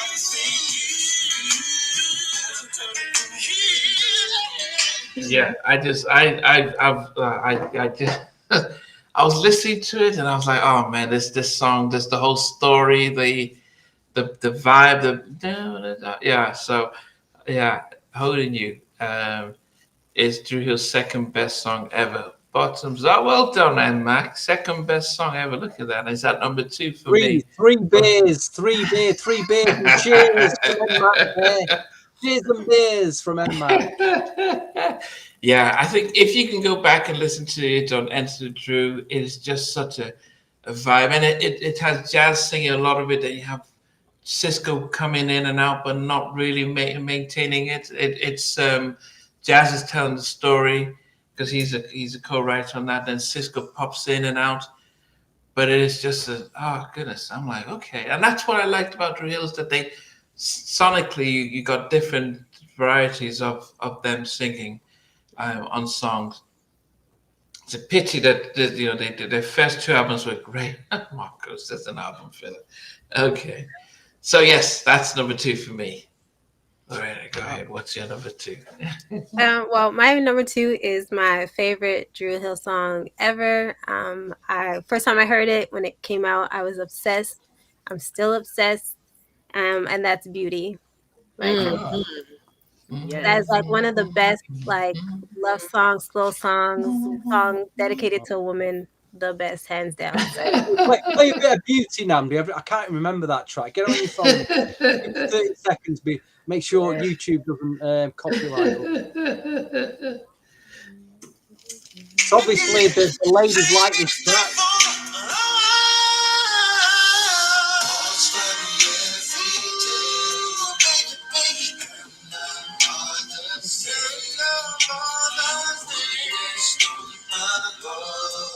Oh yeah, it's a candle in the air type track. Raise the candle. Yeah. Sway from side to side. Oh And then goodness! fall So that's. asleep and get a good night's sleep listening to that track. So what did you put at number 2 then? Number 2 is my final pick for Dru Hill. So they made it all the way to number 2. And Yes, and this goes back to my clubbing, my night clubbing. I used to go, believe it or not, I used to go night clubbing back in the days, back in my early 20s days when I could shake a leg or two. We've seen the videos. I've gone, and I do it week in, week out in a club. This and it's big remix, and it's In My Bed. That big So Deaf mix. Big, big memories of this hearing it in a club week in, week out. Dum dum dum. And, Cisco sounded amazing. He did. To be fair, on his vocal on that remix was a killer, absolute killer. In my bed. Yeah, great mix. Classic, real classic mix that. Yeah, definitely. Hey, Derek from Minneapolis. Okay, Ade, what's number 2? My number 2 is also In My Bed. However, Yes. I prefer the ballad rather than Oh the no! I love the Yeah. Yeah. No, but I think the ballad was really strong, and then they did so it's easy to remember either one of them. And the ballads kind of stay. That ballads are like fine wine. They even if after a while you listen to them, they're still strong up there. Can you play a bit of the ballad mix, Namdi? I can't remember what the ballad mix sounds like. Let's have 20 seconds of the old ballad on that. Oh yeah. Now don't try to tell me things are still the same. Yeah. Cause when we made love, I heard you call out his name. Call out his name. Somebody's sleeping in my bed. Yes. Wow. Yeah. Yes. Okay. We're down to so number 1. So before we get to number 1, I'll put some honorable mentions. Songs that there were honorable mentions. Good Luck Charm by Jagged Edge didn't get in there, but it was close. You Are Everything by Dru Hill was also close. Jagged Edge, The Way You Talk was close to getting in. Dru Hill, How Deep Is Your Love featuring Redman. I think that was off the Rush Hour soundtrack. Dru Hill's These Are the Times. Jagged Edge, You Hurt Me. That made honorable mentions. And then the final one was 5 Steps by Dru Hill.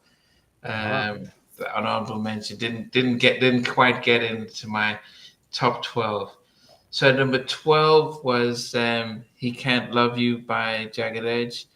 Number 11 was Promise by Jagged Edge. Number 10 is Dru Hill's Never Make a Promise. Number 9 was Jagged Edge, I Gotta Be. Number 8 was Dru Hill's We're Not Making Love No More. Number 7 is Dru Hill's Tell Me. Number 6 is Jagged Edge, Where the Party's At, featuring Nelly. Number 5 was Jagged Edge's Let's Get Married, and that's either ballad or up-tempo remix. Number 4 was Jagged Edge, Walk Out of Heaven. Number 3 is Dru Hill, In My Bed, which we just listened to. Number 2 was Dru Hill's Holding You. And number 1 is a song that I just thought was just one of the most amazing tracks, which unfortunately they didn't release as a single. But Beautiful is such a beautiful song. Wow. And that's my number 1. Dio put it number 1 as well. Beautiful by Dru Hill is just like on another planet. It is like, wow. Beautiful or beauty? Sorry, it's beauty. That's the word, beautiful. Okay. I don't know why I said beautiful. That's why I was just, yeah. Because it's a beautiful song. It is, yeah, beautiful song. Yeah, beautiful is a beautiful song. I remember interviewing Kenny Whitehead, and he was saying, "Oh, did I no, sorry. It was Woody I was interviewing, and then he and Kenny sent a message. I think I was going live, and Kenny was like, tell Woody that Beauty was a song that at the Whitehead Brothers we would just sing backstage before we do shows." And I hadn't really heard the song that much until I went back and listened to the album, and I was like, wow, this was just such an amazing track. I wish they'd released as a single, but I think, if you think about the singles they did release, they probably didn't think much of it, but that is such a big one. Beauty is amazing. Yes. Yeah. Beauty is amazing. Yes. All right. All right, Lorena, you do your honorable mentions and your All right. So some of the songs that didn't make my list, it was really hard making these lists because I like both groups. But Walked Out of Heaven is one by Jagged Edge. Oh, you didn't make your top 12? No, it didn't. Wow. But I love that song, as well as Hard, which is the title track from their album Hard. That's a good track. It's a really good Very track. good track. Good Luck Charm is another one. And then for Dru Hill, I had We're Not Making Love, Never Make a Promise. And this one is like, it's different, but I actually like the song when it came out, which is Love MD by Dru Hill. So that's my honorable mentions. And so now going through the list of my top 12. 12 is Angel by Dru Hill. Number 11 is Love Come Down by Jagged Edge. Number 10 is He Can't Love You by Jagged Edge. Number 9, These Are the Times by Dru Hill. Number 8, I Love You by Dru Hill. Number 7, Remedy by Jagged Edge. Number 6, Tell Me by Dru Hill. Number 5, Visions by Jagged Edge. Number 4, In My Bed, So Def Remix by Dru Hill. Number 3, Let's Get Married, the original and the remix by Jagged Edge. Number 2 is Beauty by Dru Hill. And my number 1 song, which a lot of you picked, but put it higher in your list or lower in your list, it's Promise by Jagged Edge. That is. Wow. It's a good pick. Very good pick. Oh. Very good pick. Okay. Stevie, what are your honorable mentions before you? I don't even think I've got an honourable mention for Dru Hill, I'll be honest. Maybe these are the times because that slipped out, but I was sleeping listening to that. I've got one honourable mention for Jagged Edge, and that's from the Jagged Little Thrill album. And it's a track called Can We Be Tight? It's got a vocoder in it, talk box. That really stood out to me. Number 12, Dru Hill, Never Make a Promise. Number 11, Dru Hill, So Special. Number 10, Dru Hill, Do You Believe? Number 9, Dru Hill, Remain Silent. And you're thinking I'm hating on Dru Hill here because it's the 4th straight. But as you know, they made my top 5. Number 8, Jagged Edge, Walked Out of Heaven. Number 7, Jagged Edge, Promise. Number 6, Jagged Edge, What It's Like. Number 5, Jagged Edge, Can I Get With You? Number 4, Jagged Edge, Ready and Willing. That could have been my number 1, actually. Number 3, Dru Hill, Tell Me. Number 2, Dru Hill, In My Bed, So Def Remix. And my number 1, what I remember about this is when I actually finally got a copy of Jagged Edge's first album, before I'd even before I even played the album, I was looking at the track list. And there's one particular track, and I thought, the title of it, and I thought, nah, it can't be. There's no way it can be. And you know what? It was. 1989, Gap Band, on one of their albums, did a track called Wednesday Lover. And that was always a big favourite track of mine from that. It was always, if you're a soul connoisseur, if you're really into your soul music, you know all about that. You probably bought that Gap Band album for that track. So I was like, there's no way they could have done this track. And they did. It came on that It's almost like a Jam and Lewis piano intro. Straight away, the chords. I was like, "Oh, they've done it!" And then the bass line drops in. Boom, boom, boom, boom. I was like, "Oh my god, JD got it right. He actually got it right on this." So my number one is not that I think it's the best song out of any tracks Jagged Edge and Dru Hill have done. This blows it away, and it's not even their song. It's not even their song. This is the best song. Nobody's picked it, but it's Jagged Edge. Wednesday Lover, easily my killer track. Andy's there going, don't know this track. I don't know. He's going to have to go. I listened to everything they had. It was just too much. But you're on the soul side of R&B.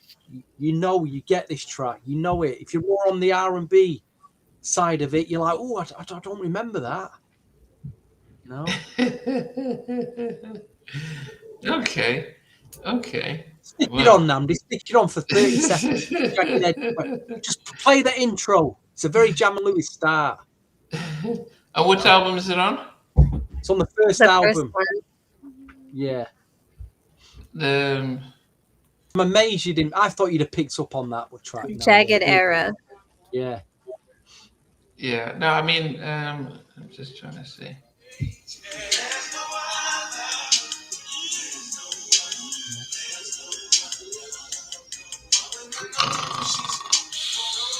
No. Oh no! Start from the beginning. The way it starts, Namdi, please. No. It was no. Yeah. I did listen to it, but it's.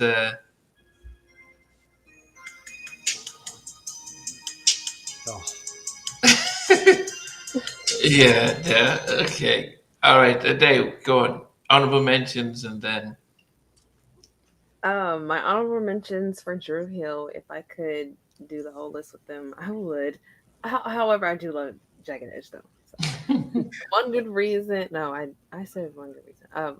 Love's Train. Oh, that was a good one. Yeah, that was a really good one. Yes. All night. No doubt. Oh, yeah, that was the. So I said that was a cover version. Yeah, but they have a range and they sound different. I prefer that to Wednesday Lover. Yeah, go ahead. Mm-hmm. Share My World, Angel, How Deep Is Your Love, Never Make a Promise, and These Are the Things. No, I mentioned Never Make a Promise. Never mind. These Are the Things. And for Jagged Edge, it's not their song technically, but they're on it a lot. Don't Mess With My Man. Is that the name? I love that song, like, and Where the Party At. Didn't make my list either. But my we're doing 1 through 12, right? What we did 12 to 1, yeah. 12 Healing, Jagged Edge, Can I Get With You, Jagged Edge, One Good Reason, Dru Hill, Let's Get Married, both versions for Jagged Edge, Never Make a Promise, number 8 for Dru Hill, 7 We're Not Making Love No More, Dru Hill, 6 Jagged Edge, Promise. Walked Out of Heaven for number 5, Tell Me for number 4, Beauty number 3, In My Bed number 2, and for number 1, I just feel like personally a lot of people are not touching Dru Hill on their music videos. I don't know who their directors is. I should have researched that, but their music videos are like cinematic masterpieces to me. But number 1, 5 Steps, Dru Hill. Oh. Wow. Okay. We've got a tie there, Namdi. We've got a tie going here. 2 for Dru Hill, 2 for Jagged Edge. Number 1. We've got a tie on the podcasting. It's all neck and neck. Yeah.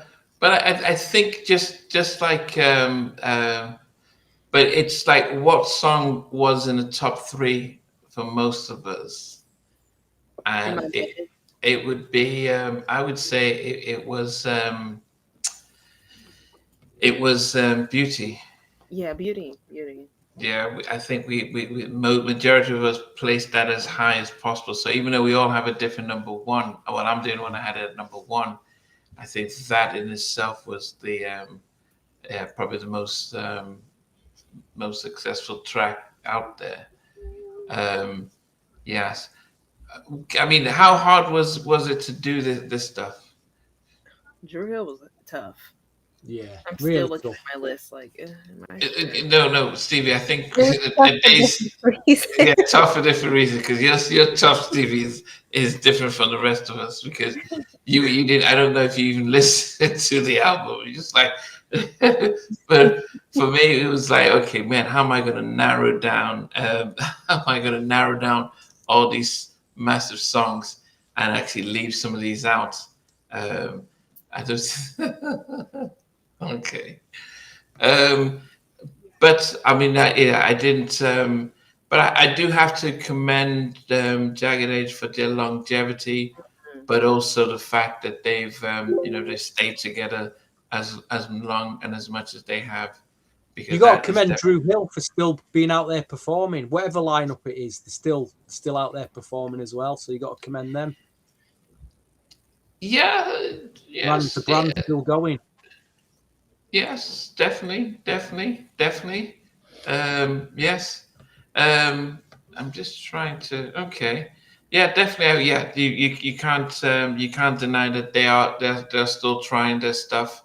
Um, but yeah, it's definitely good to see that these groups are still out there singing and stuff. I think Dru Hill, Tony Braxton, and Boys to Men are in the UK this week. Yeah, they're in Um, Manchester next weekend. They are in Manchester okay. next weekend. Yeah. I went to them last year. Who did Drew Boys to Blackstreet, Music Soul Child, Dru Hill, Donnell Jones, I think 702 and Changing Faces. There was only one original member of Changing Faces. There was about 6 or 7.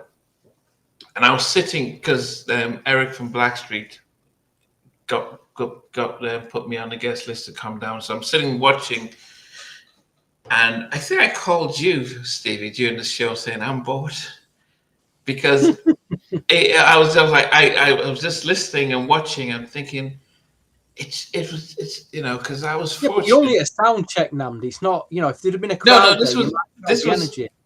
this was the actual show. So Really? I was sitting I thought it there. was a sound Yeah. check you was at. No, when I was calling you up, I was watching the main show, and I was like, "Oh, Stevie, this Wow. is."